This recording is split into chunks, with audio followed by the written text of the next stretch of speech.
인구 4만 8천 명의 소도시인 강원도 태백시. 산간지역인데다 낡은 수도관에서 새나가는 물이 많은 탓에 가뭄이나 한파가 오면 상습적인 물 부족에 시달리곤 합니다.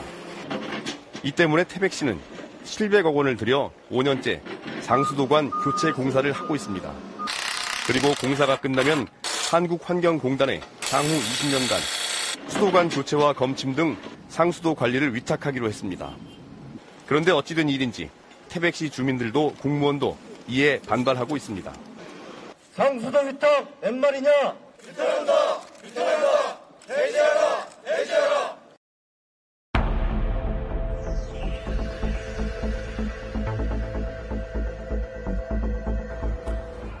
정부는 지금까지 각 지자체가 해왔던 상수도 관리를 보다 전문화한다는 명목으로 수자원공사나 한국환경공단에 위탁할 것을 권고하고 있습니다.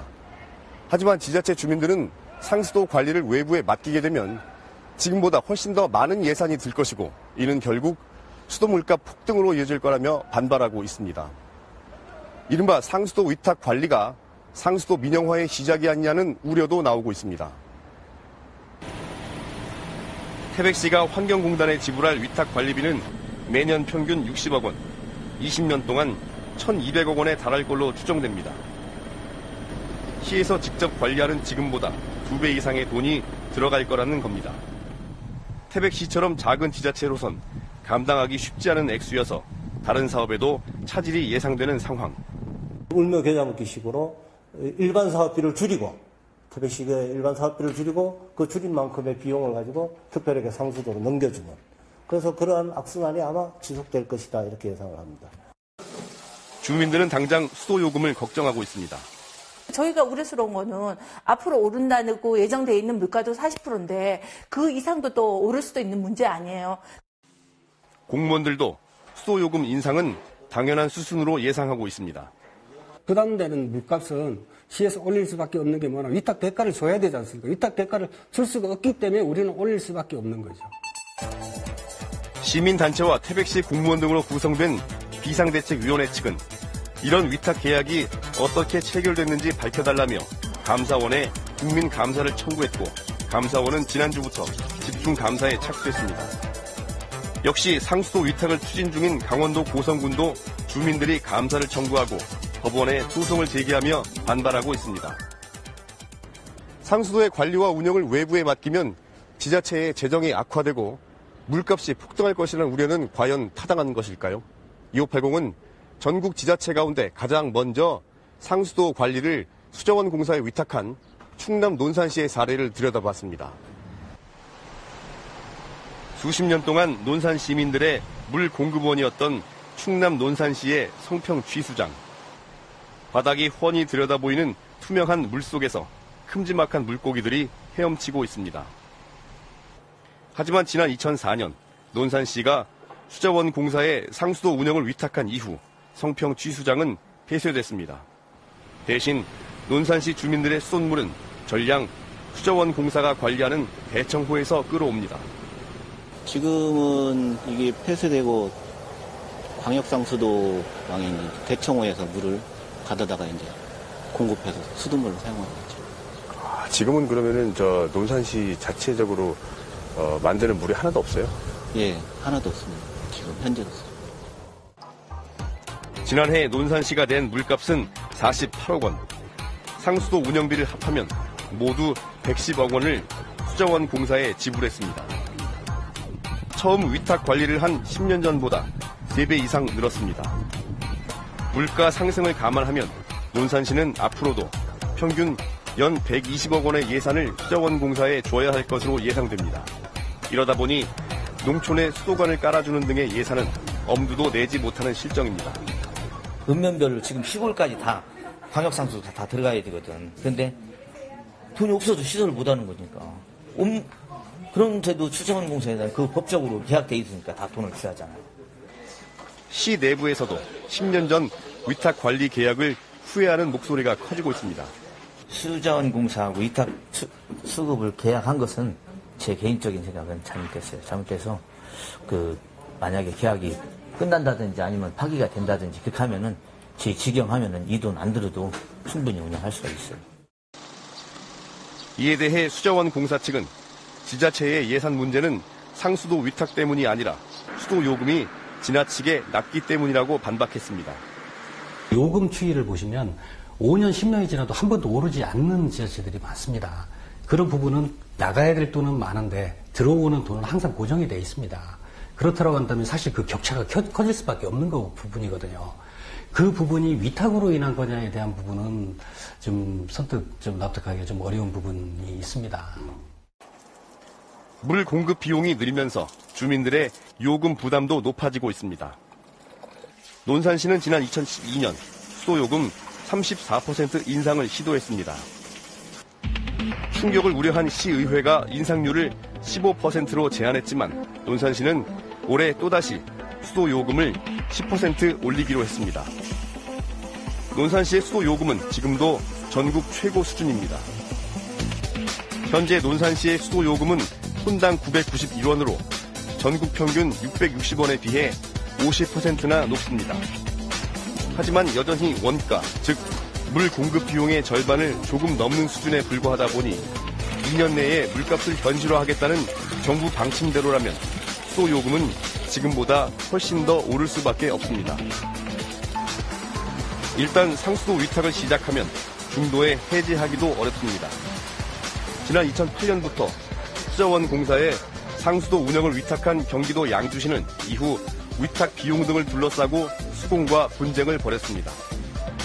양측의 갈등이 커지면서 지난 2012년 5월엔 수자원 공사 측이 신축 건물에 수돗물 공급을 중단하는 일까지 벌어졌습니다. 신규 급수공사라고 하는데 그 부분을 수공에서 담당을 했었어요. 그런 부분들을 이제 거기서 협약 분쟁이 있고 뭐 그렇기 때문에 못하겠다 이렇게 해서 이제 한 달 정도인가 그게 중단된 적이 있었는데.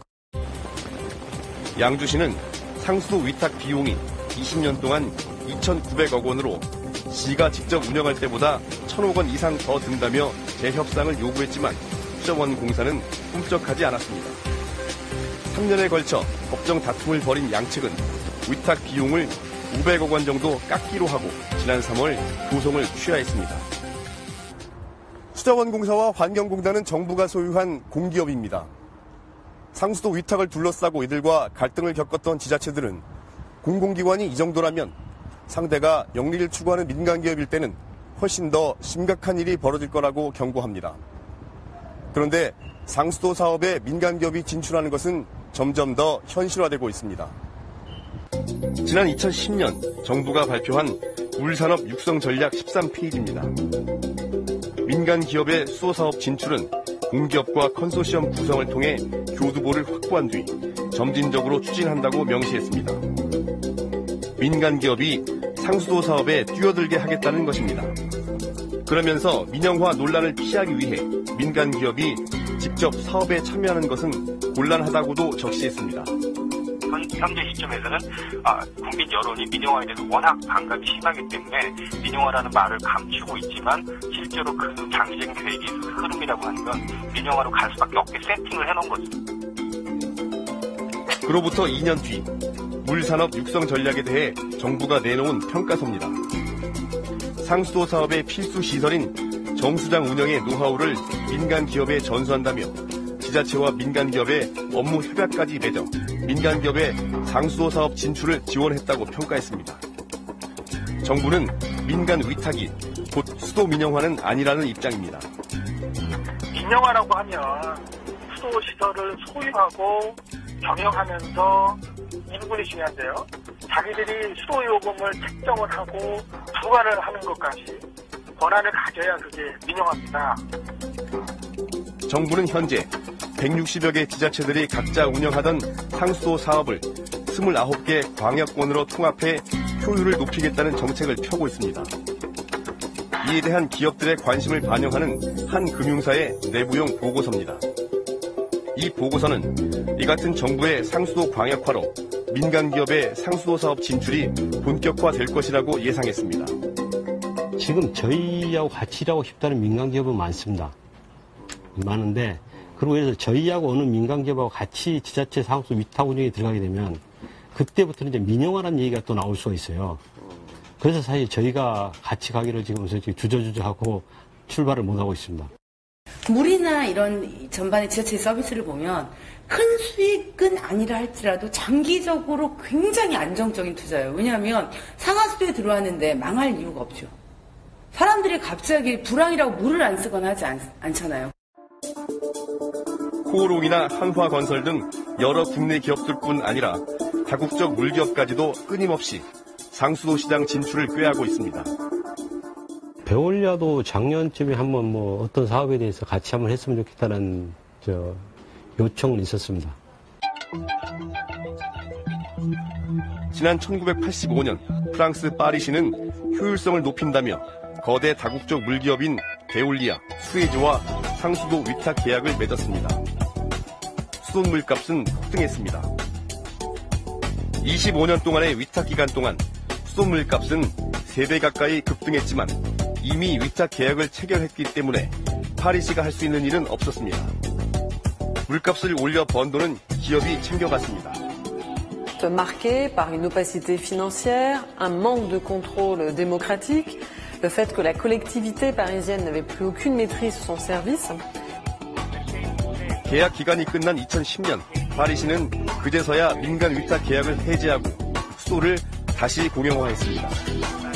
그러고 나자 첫 해에만 500억 원의 비용이 줄었고 수돗물값은 곧바로 8%가 떨어졌습니다.